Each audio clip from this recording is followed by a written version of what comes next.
Bienvenue dans l'actu, au programme du théâtre des collèges avec pour thème les addictions, conseils de jardinage avec un spécialiste qui nous livre quelques secrets, et tout de suite visite de l'usine Triba lors des portes ouvertes. Pour le deuxième samedi consécutif, Triba ouvre ses portes sur ses fenêtres.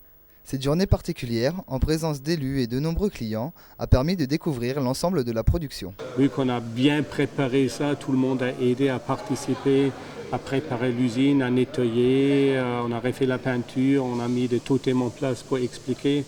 Le but de la porte ouverte, de montrer notre usine en premier degré, mais en même temps de montrer les nouveaux produits. Et nous avons des stands après avec des vérandas, ces nouveaux produits. On a un stand avec Triba Solar, énergie nouvelle.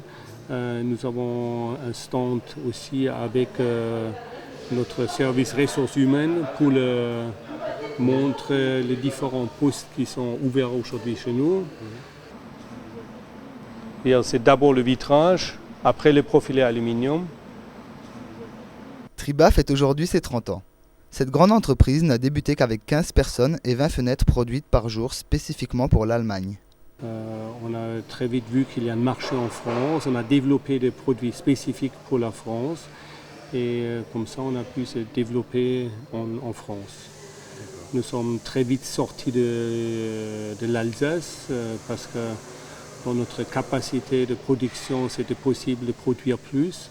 Et comme ça, on a commencé à créer notre réseau qui aujourd'hui a plus que 260 magasins partout en France. Encore plus d'audace.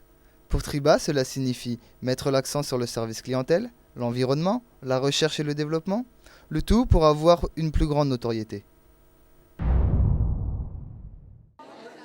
Le 3 juin dernier, à Reichshofen se tenait un théâtre-forum sur le thème des addictions.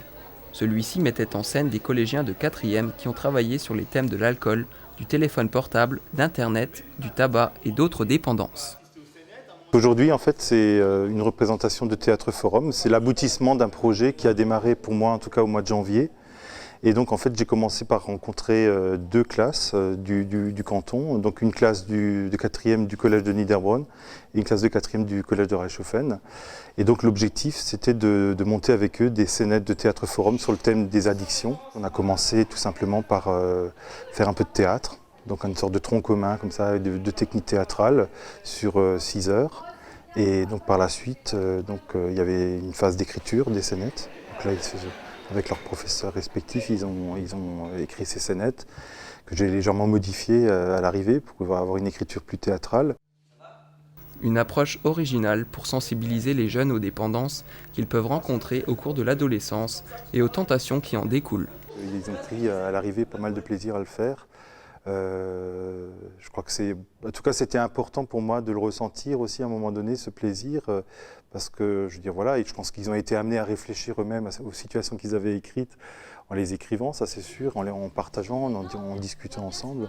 Et je crois que voilà, l'objectif, c'était évidemment de les faire réfléchir sur l'addiction, mais aussi qu'ils éprouvent du plaisir à faire du théâtre, tout simplement, quoi. En tout cas pour moi, c'était un objectif essentiel. Un projet qui a mobilisé pas mal de jeunes, tous motivés et consciencieux dans la préparation de cette première expérience théâtrale. Appelle-moi dans le bus, mais c'est pas le portable. Ah, Thomas, c'était mon nom le bus. Je vais l'appeler ce soir. Mais non, c'est pour ça que j'ai pas envie de m'acheter un portable. Faut pas que je dise la liste de la maison. C'est trop la classe. Géranium, pétunia, surfinia et quelques autres, la commune de Borbronn a planté 3000 fleurs cette année. Pourquoi ces plantes? Premièrement, je fais très attention à l'eau. Donc, je prends toujours des fleurs qui ne prennent pas beaucoup d'eau. Donc, il faut faire très attention. Surtout la surfinia, elle prend un peu beaucoup, mais il me la faut pour le fleurissement. Car en effet, la commune de Borbronn a pour objectif un jour d'obtenir la 2e fleur du classement des villages fleuris. Mais pour cela, les habitants doivent être mis à contribution. Voici quelques conseils de Freddy pour rendre votre jardin encore plus beau sans pesticides, avec des œillets d'Inde par exemple. Vous prenez pour ça, vous le mettez là-dessous, il n'y a plus de pesson, tout part. Voilà, c'est des plantes annuelles. Vous prenez ça, vous enlevez ça, vous le mettez dans le bouturage et vous le repoussez dans de la terre et ça recommence. Mais ça, il faut le faire en février, janvier-février. pas avant. Et n'oubliez pas cet été, faites comme notre jardinier municipal. Économisez l'eau. Un arrosage tous les 2 jours suffit.